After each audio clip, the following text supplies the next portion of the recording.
what's going on, fellow shock therapians, aka my shockeronis, little and big shocks, shocky, anybody who needs therapy. Well, you know who it is. It's hashtag no chase, and we started off today's live feed with no audio. As you can, well, you can't hear because I've made this wonderful voiceover now that Justin's going to love so much. I started out by showing everyone our brand new Terex Kawasaki, all the new shocks, all the new components we got on it. Of course, Justin then had to proceed to ask me some questions that I, of course, was able to answer all of the above and then some. How about those bananas? Justin, don't worry, I'll be getting my raise here soon. That's when we started to notice that there was no audio. Of course, Justin didn't notice because Justin's perfect. At least to me, he is. But then Matt, not checking his audio, brought it up, and here we are. So let's try this all over again, and go. Again. Boom! Burke! You got me. I heard you. I thought I heard something on there. How about some audio very now? quiet. Very quiet? That's also the connection from last time. Turn it up on your phone.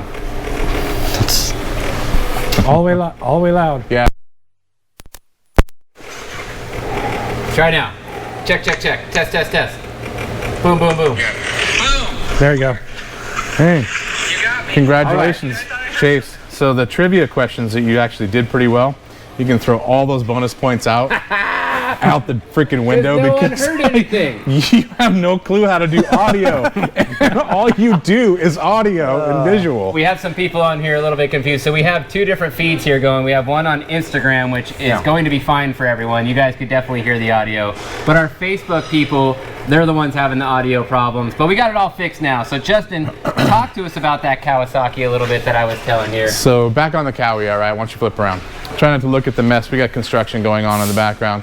So Kawasaki, we have internal bypasses that we are in the middle of testing. You can tell the car is dirty because we test it every single morning.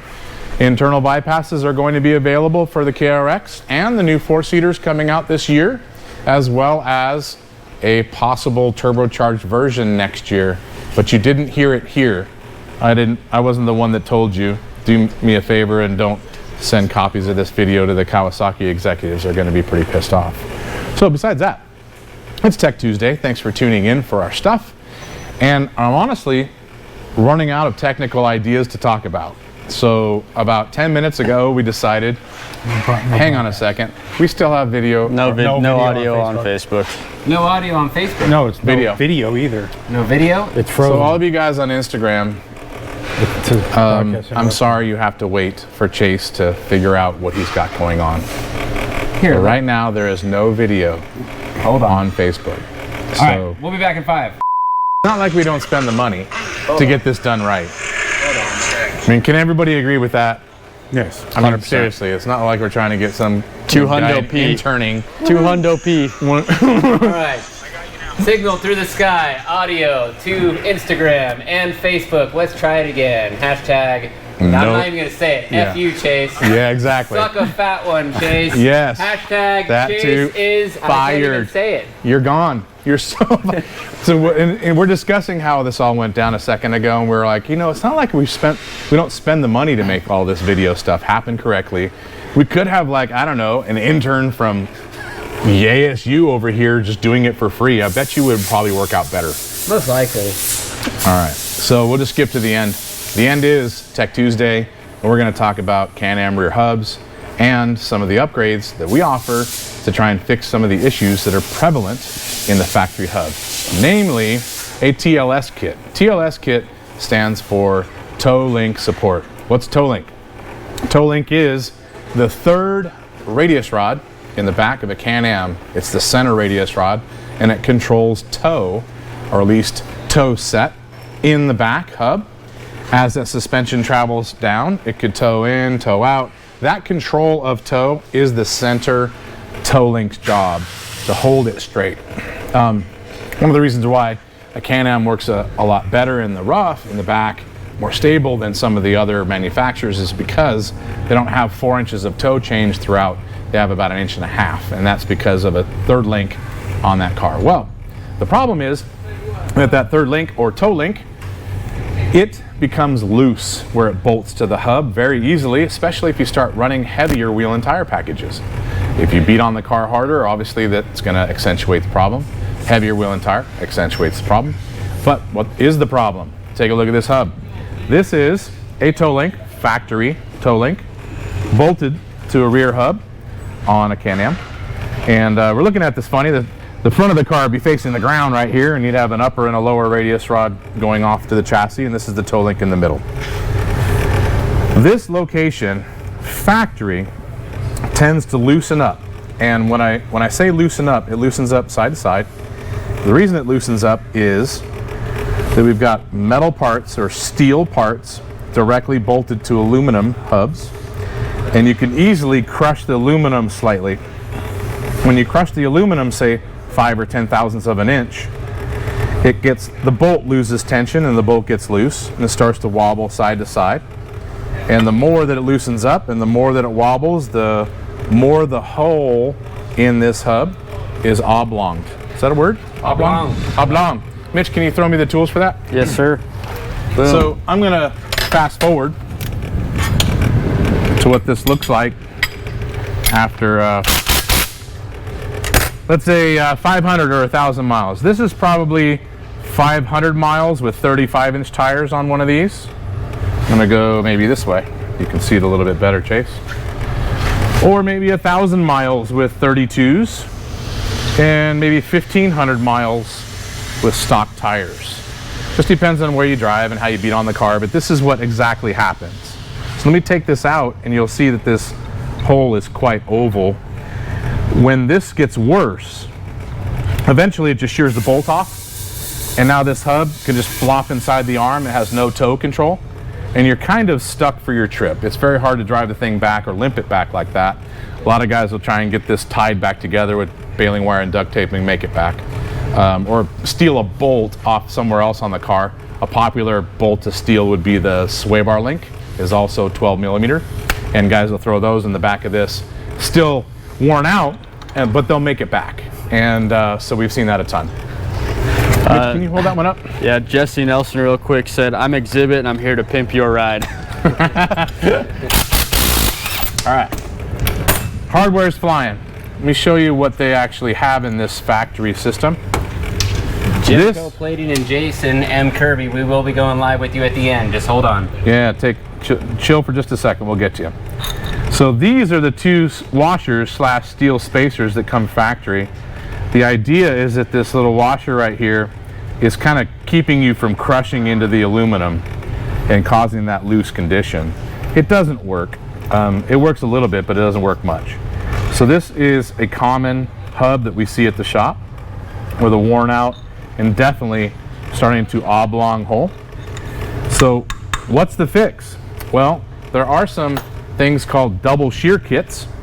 Double shear kit, I don't have one to show you right here, but basically it's a folded plate that goes around the joint and comes back up and grabs the bolt on the top. The idea is that it tries to keep the bolt from moving very much. The reality is it doesn't stop anything from crushing the aluminum, and it can still have the loosening issue, and the loosening issue becomes an oblong issue. Oblong issue becomes a shear bolt. So here's the fix. This hub.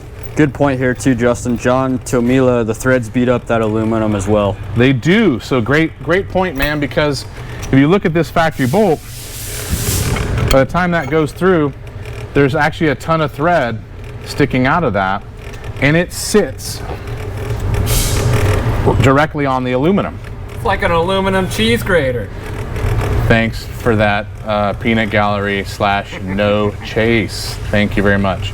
But you never want to have threads on a mounting surface when it comes to tabs or whether it comes to this hub, because they're smaller in diameter, and they basically are. I mean, they can remove material and they will accentuate wear. You always want to have a shouldered bolt and no threads when it comes to a mounting surface. So on this hub, straighten it out just a little bit. This hub has one of our TLS kits installed. I'm going to take it apart, show you. If I can pull that out. There we go. So it's simply just a set of spacers and new hardware. But the interesting thing about this is that we drill the bolt hole out to 3/4 inch instead of the little 12 millimeter, which not only will save your ruined hub and make your hub usable, but it also gives us a large mounting surface for the new spacers. So this spacer sits all the way through the hub, and the bottom spacer completes a stainless steel liner basically inside this hub. So now you have stainless steel inside here instead of aluminum that's easy to wear out. Also, this bolt is shouldered, so inside that area it's on the shoulder of the bolt, not on threads. This is grade 10.9, or basically a grade 9 bolt, metric 12 millimeter for all of the factory radius rods. Can you hold that one up, Mitch? Yep.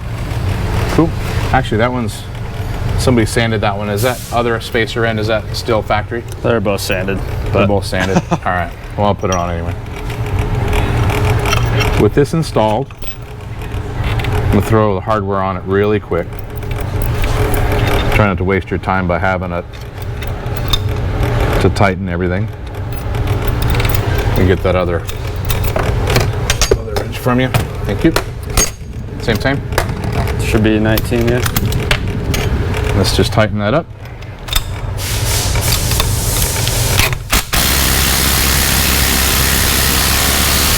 Okay. Now that it's tight. Now, how is this different than just tightening up the bolt on the factory hub? I mean, wouldn't this just have the same issue? Well, actually, no. The reason is now we have a stainless steel spacer that's spread the load out over a longer period or longer distance. We have a stainless steel spacer on the bottom that spreads the load out. The bolt never touches the aluminum hub, so it can't wear it out. And also, in this situation, this upper spacer is capturing the factory radius rod. So, in essence, if we loosen up this bolt, I can actually hold this on here with my finger, and Mitch can go back and forth with this radius rod as if it was getting smacked by a suspension or hitting rocks or whatever it might be. I'm going to loosen this up just a little bit. All right, so here it is. That bolt's loose, right? All I'm going to do is hold that radius rod in place with my finger. Maybe I got to push on it pretty hard, Mitch. That's it. Oop, coming out of the vise. Let me throw some more on it. Maybe don't push that hard. Sorry. So this is loose, right? If I push on it, this is locked inside of that upper stainless steel spacer, which is taking all the shear loads off the bolt. The bolt is no longer the strong point in the system. Let me show you the detail on that. All right, pull that. So take a look. This spacer has a recessed lip in it. That lip is capturing this spacer lip inside the factory joint. So once this is embedded inside that spacer, all the shear load is not on the bolt. So even if the bolt came loose slightly, you're not going to destroy the hub. It's not even going to fall off or shear the bolt. Plus, the bolt doesn't come loose once it's sitting inside of a stainless steel locked, in essence, like a bushing spacer. We basically sleeved the hub so it doesn't have a problem. If you guys have any questions, hit me. Otherwise, I'm going to go to the bigger stuff. When you guys have something other than the factory radius rod, and you've got an aftermarket set with 5/8 rod ends, or 3/4 rod ends in the case of all of our radius rods, I'll show you that one next. I got one question here from Mega Desert Diesel. Rear hubs, question mark. I just heard Can-Am is selling rear hubs with spherical bearings and larger clips. Seen them? Any good? I have not seen a factory offered rear hub with spherical bearings in it. But I think what you're talking about would be the pivoting bearing on the top and on the bottom. I have no idea if they're offering something in here. I haven't seen that. I doubt it. But these joints right here are not a spherical bearing. They're kind of a spacer system inside of a metal ring. The metal ring is retained with a clip. It's very hard to get these out. So, well, these are also not the strongest. We've actually upgraded some of these to uniball on some of our cars. Ernie's Max has uniballs in it. Requires machine work and a custom uniball. So if they offer one with that in it, I think that's a great way to go. At least it'd be replaceable and rebuildable better than the stock stuff. So haven't seen it yet, but it's a good idea. Kevin Walsh wants to know, is it better to replace the whole hub and wheel bearing versus just replacing a wheel bearing? I would suggest on your question that you throw wheel bearings at the factory hub twice, but on the third time I would throw the whole thing away and buy another one. What happens is when you press the factory wheel bearing out of the hub, you lose a little bit of material, and the next time you press one in, it doesn't hold it very tight or hold it as tight. You do that 2 or 3 times and it becomes loose enough to where it can push the bearing out, including the clip as well. So I would say 2 bearings and then I'd buy new hubs. John Tamila, do you Loctite the spacers into the hub to eliminate any movement? So we don't Loctite them into the hub to stop movement. The fact that they're actually pulled together and they're in a 3/4 hole, which we supply the drill bit to do, is enough. But we do Loctite them in our instructions strictly just to keep them from falling out while you're putting the parts together for like a third set of hands. That's the only reason. You could use silicone or whatever as something to hold it in this hole while you're trying to line up hardware is a good idea, but we don't do it for any other reason. So let's step up to a TLS kit that would be for an aftermarket set of radius rods. So let's just say you've got ZRP or Lone Star, or I can put any number of manufacturers in this little spot for aftermarket radius rods. I'm not going to put this whole thing together, okay, you guys, but you got a small bottom spacer like I had pointed out earlier, and we're going to have a top spacer for a rod end. Let's just do this. This is a 5/8 rod end. This is the most common rod end for all radius rods, aftermarket for an X3. This, if you look at this, Chase, replaces the factory joint in an aftermarket set. This 5/8 radius rod now fits on a 5/8 TLS kit that we offer. It sits right on top of that TLS with one more spacer and one more bolt. So this does exactly the same thing. If you guys can imagine a radius rod, aftermarket radius rod, extending off of that this direction, then this is any and every manufacturer's version. Hashtag Chase is fired for not turning off his ringer on his phone for any feed. How many times do we have to say this? At least every single time. I guess we have to say it every time. Maybe, so let's just do this. Let's do Chase's job for 1 second. We're gonna pause. I know I was right in the middle of important stuff, but who cares? It's Chase. We're gonna make a list of things that Chase has to do before we even start for him. Starting with deodorant. I'm thinking definitely deodorant. I think we should get people in the live feed to comment what Chase should What should not be on do. Chase's checklist? You guys give us a list for the pre-video Chase checklist. The obvious, turn off your ringer. Second, make sure the audio and the video works. Third, Don't talk. put all of us in the frame of the shot instead of cutting off our foreheads. Also, not talk. Maybe third, 5th, 6th, 10th. I don't know, like normal Last, stuff. don't delete the footage. I know. Don't lose the footage. That's always a good one. That All is right. a good one. So sorry for the sidetrack, you guys, but give us a list. Where we were at, my favorite subject, bigger joints that don't oblong. I thought you were going to say bigger rod. Bigger ends. rods. Yeah. Ooh, yeah. Okay, so 5/8 rod end is on this assembly.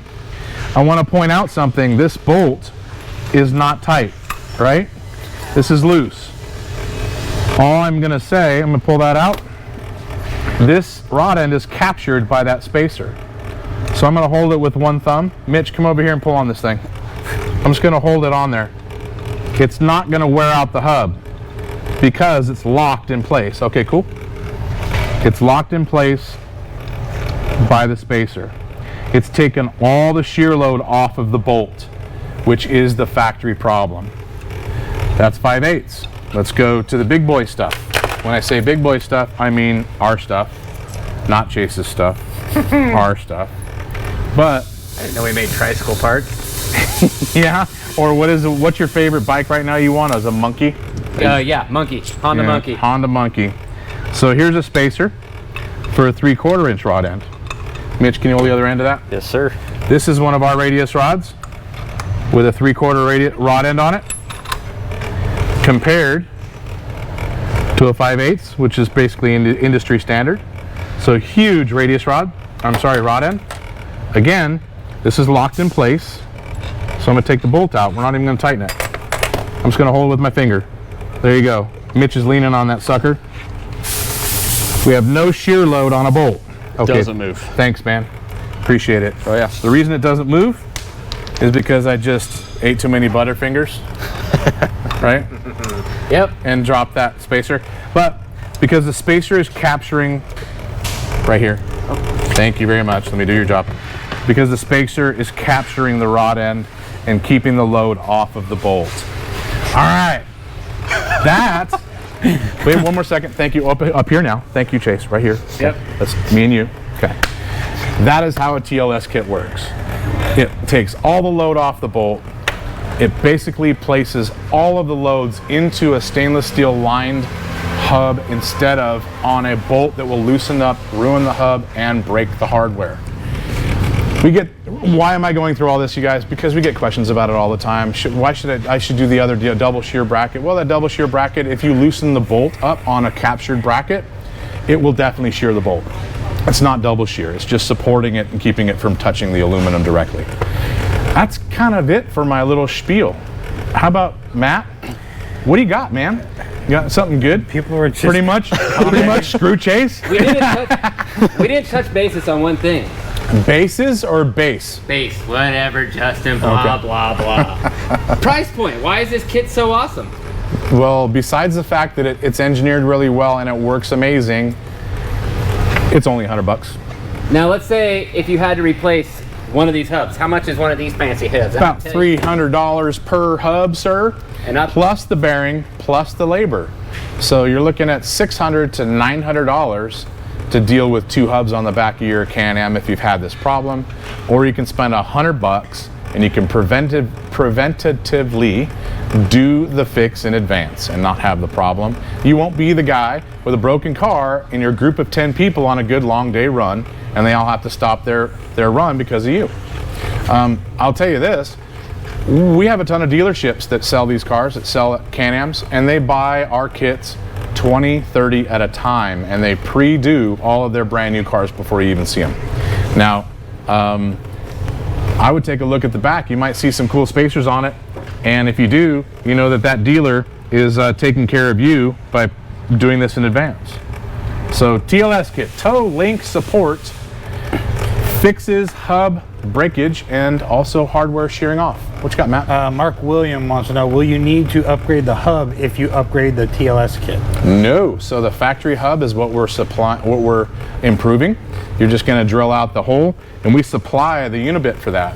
Another cool thing, I don't have the drill bit to show you, but we had drill bits made with a long shank on them, so you can actually just take the tire off the car and drill this out with everything staying on the arm. This hub does not have to get removed. You don't deal with the axle. You don't deal with the upper and lower radius rod anymore. You can just pull the bolt off of that factory link, tow link, or your aftermarket tow link, drill out the hole, throw the spacers in it, and you're done.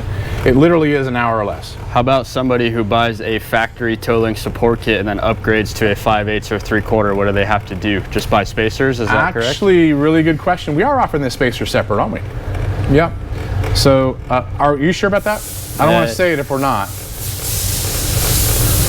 Yeah. So good. It's a good question. Let's go. Well, Matt's going to go ask him if we're doing spacer. You're mic'd up, Matt.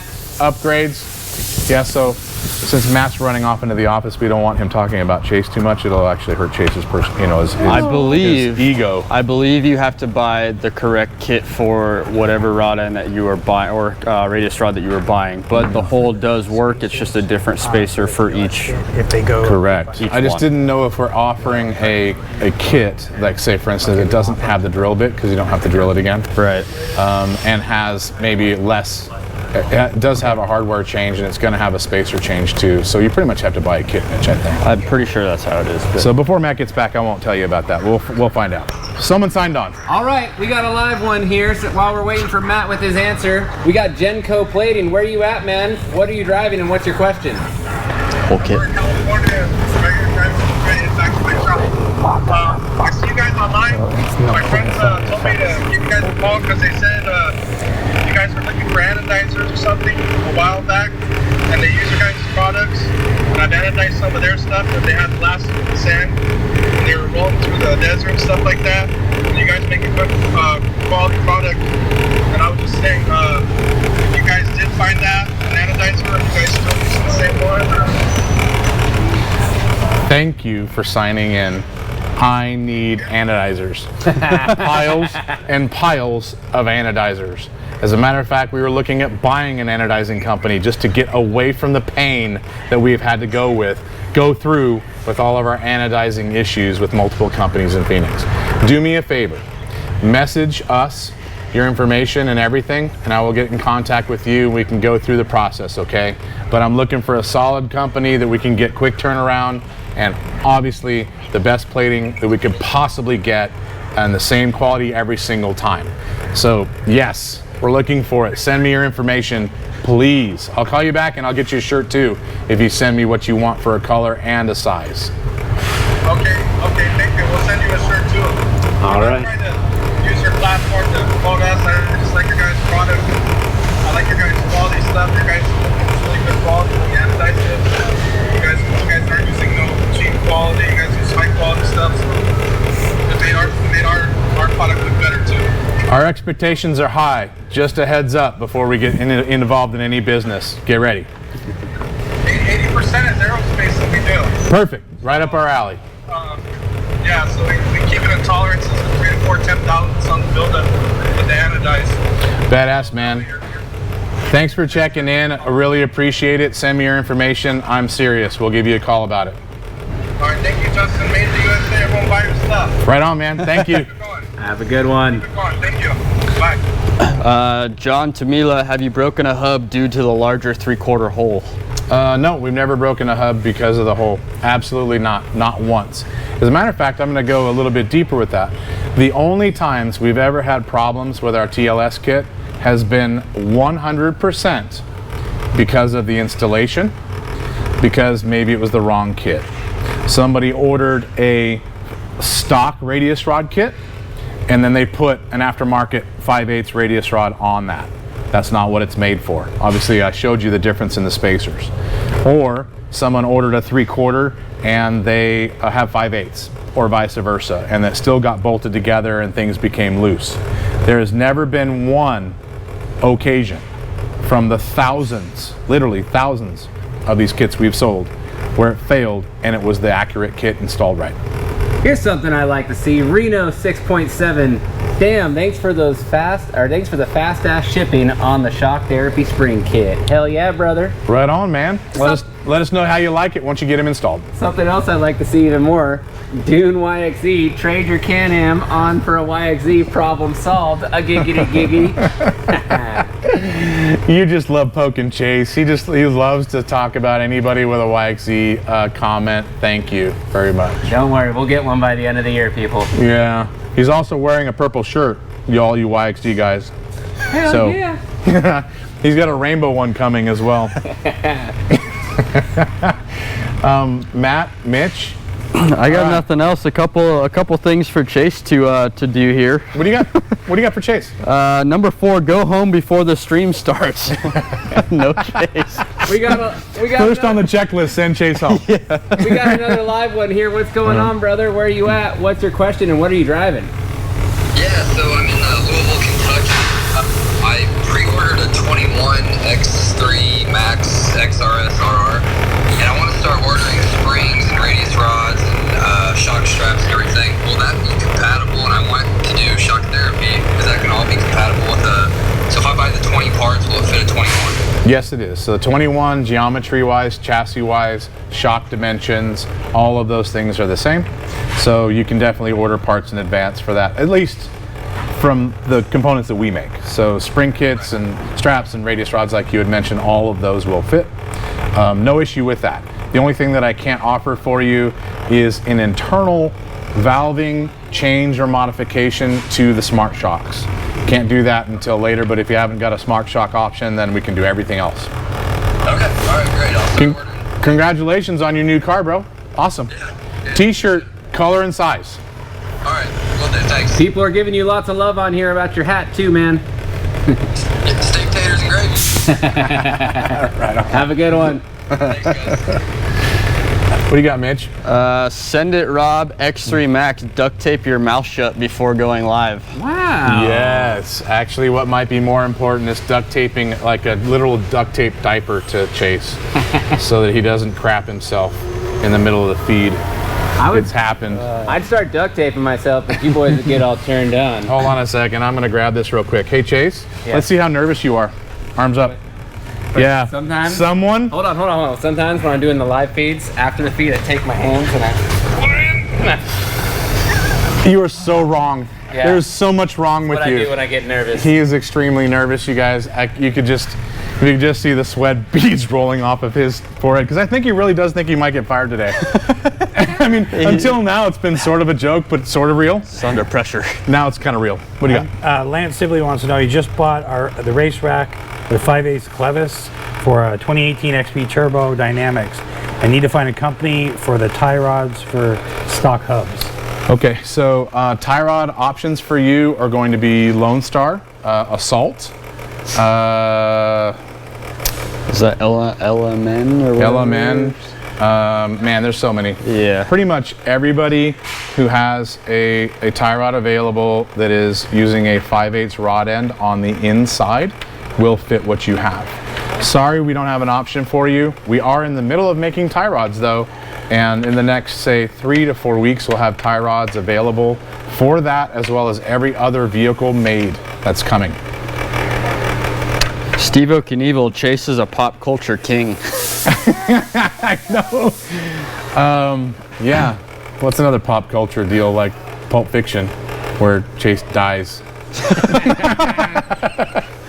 Dune YXZ, these videos would be boring without Chase. This is true, and we do keep him around for comic relief. So maybe we'll have somebody else do the video, and we'll just bring Chase in here and, hold on to him and poke him and maybe like zap him and stuff and see what he does. I'm getting a lot of KRX questions. Oh, KRX, really? Okay. What do you got? Steve Cornell wants to know how soon the springs will be ready to ship. Okay, so KRX spring kits, they are going to be available 2 weeks. In 2 weeks, we get our spring package for this, and we will be able to ship it to you. You can install it, and those springs are going to be very inexpensive. I believe that's a $600 kit, isn't it? $600 kit. So the new KRX spring kits, you heard it here first, $600 kit. You can install it at home. Not yet. We have to do them in-house at this moment because it's a custom kind of everything about it. But once we get our springs in, it's going to be bang on, much less money, and you guys can do it at home. What else on KRX? They also want to know if there's any, Teddy Pence wants to know if there's any other suspension issues on the KRX other than the front knuckles. That's the second person asked about that. So I don't even have any way to offer advice on front knuckles because we haven't heard them on our car. We've got 2,500 race miles on this thing. And when I say race miles, I mean pretty much all Baja Mexico pre-run, and we're not nice to the car. Everybody gets a turn driving it, so I know we got guys that are in there that know what they're doing and guys that don't. You get a combination. That's usually when wrecks happen and parts get broken. And for 2,500 miles, we've had zero issue with the front hub, so I can't help you with that. I have seen nothing else on this car. We have not even tightened a bolt on this KRX yet in 2,500 miles. We haven't even changed the belt. So heads up on that. We're still even testing these shocks and all kinds of other stuff on the car. I haven't even touched anything. We got another live one. Bryce is on the line. Bryce, where are you at? What are you driving, and what is your question? How's it going? Awesome, Bryce. Thanks for signing in. Arkansas. Got a XP1000. Ordered a set of the Dolrex springs. I've never ran a sway bar. A lot of wood controls around here. Like flexed out, whatever. What is your recommendation on getting limit straps? Is that needed to mess springs up, shocks up? Or what's your opinion on them? So you're talking specifically when you don't run a sway bar, and we want to account for that. Is that mainly your question? What we need to do? Yep, no sway bar in the front. Okay. Run it off. Get the new springs or limit straps. Something to actually look into. Okay, so because you're not running a sway bar, there's no difference on anything geometry-wise. It's just going to have a lot more independence and more body roll. But you're not going to have the shock's not going to fall out farther. It's not going to compress farther. The geometry is still going to be limited by the shock extension, whether you have a sway bar on it or not. Now, so because of the sway bar, I wouldn't say you have to do anything because you're running it or not running it. But even if you had a sway bar on it or none, I would suggest limit straps just so you stop the front clunk. That's going to be very prevalent in the front. So fronts for sure. We don't push the rears because there's really no clunk in the back of an XP in the rear. But a lot of people wanted them so that they match. That's the only reason why we offer rears. So I would tell you do fronts no matter whether you want a bar or not, and the rear is up to you. Okay, sounds good. I'm ready to get these shocks on. We got our tender springs almost run out of threads from the stock shocks. Pretty typical. Pretty rough. Yeah, you're going to love the new kit, man. Let us know how you like it once you get them on. Thanks for calling in from Arkansas. You do a lot of mud? No mud up here. Everyone thinks Arkansas is all mud. We're Right. It's all rocks. We don't Rocks, have mud at all. rock trails. Gotcha. Good to know. Awesome, man. It's good to know. Thanks for signing in again, and let us know how you like the spring kit after you do it. Give us a shirt size and a color, and we'll send it to you. All right, well done. Thanks, man. As long as Chase is still here working and not fired, then Chase might send it to you. I got a guy sending out my shirts now, so you know it's no big deal. All right, so you can definitely get fired. People are going to get their shirts still. I'm taking a week vacation. Robbie Fraser, I have a 2020 Turbo S XP4. What brand of blow-off valve and charge tube would you recommend? By the way, you guys rock. Thank you for telling us we rock. Everybody but Chase. I would say Evo. I'm going to go Evo parts on everything is going to be my first choice. So you can't go wrong there. They do a ton of stuff. They back it up, and they're the best company in tuning packages, in my opinion, right now. Epic Voltage Glamping, do you offer or know of a shock upgrade for the Honda Talon 4 non-live valve? No. No, I don't. What do you mean, like complete sets, or you mean like spring and valving? I'm assuming a complete set. Well, on the 4, we're gonna have our bypass. Normal, well, that'd be the 2-seater. If they come out with the 4-seater, we got to test it, but yeah. Yeah, so there's 2 things you can do with your car. We have spring kits and we have internal modifications to the shock for your Honda. Also, we're gonna have a complete set of shocks from Fox, which is an internal bypass set. Same stuff we race on all the big stuff that you have an option for. That's gonna be in about 30 days. Real quick here, we got 69 subscribers and we got Germ the Worm live. Where you at, Germ? What's your question? And most importantly, what are you driving? I'm in Florida. I got a 900 Razor. I was curious what you guys use for rotopack location for your fuel. So we try not to have fuel anywhere over the motor, so I don't like the bed. I don't like the cage at the back. If you could, and I really don't like hanging it off a rear bumper either. I know it's not the best because it's above your head, but we throw our rotopacks on our pre-runners up on the top, like in the luggage rack area. Is it a 2-seater or a 4-seater? It's 2-seater. Yeah, so you don't have an option of putting it in the back seats either. I think I would probably mount it to the roof. You know, some people might light me up for a fuel leak getting on you, but it's not anywhere near as bad as having the fuel leak get on the motor and have the thing light up. So I would suggest that. You can find any way to put it inside the car, maybe inside the door, on the left side, like left side of your foot, or the passenger on the right side up underneath the dash. That might be a little uncomfortable, but not as bad as hanging it in the bed. So just don't do that. Nothing in the bed. Put it on the roof. I like the roof. That's what we do on our pre-runner. Just don't put it in the bed. Okay. Shirt size, color, man. Thank you for signing in from Florida. Appreciate it. Keep Mitch. cool out there, man.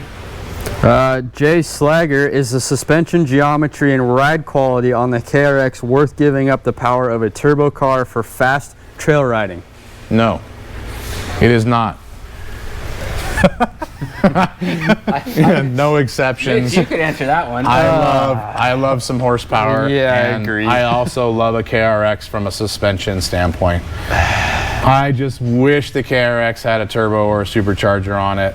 I think I would, at this point, rather have twice the horsepower and less suspension, in my opinion. It's more fun.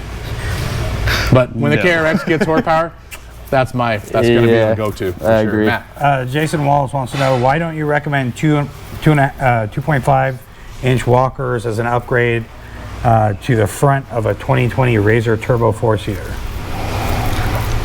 2.5 walkers. We used to do that. We used to do 2.5 all the time. And we can still do We it. can still do it, yeah. Because the reason that, so when you do a 2.5, when you do a 2.5, you still end up with just one compression adjuster. The 2.5s are not cheap with Walker.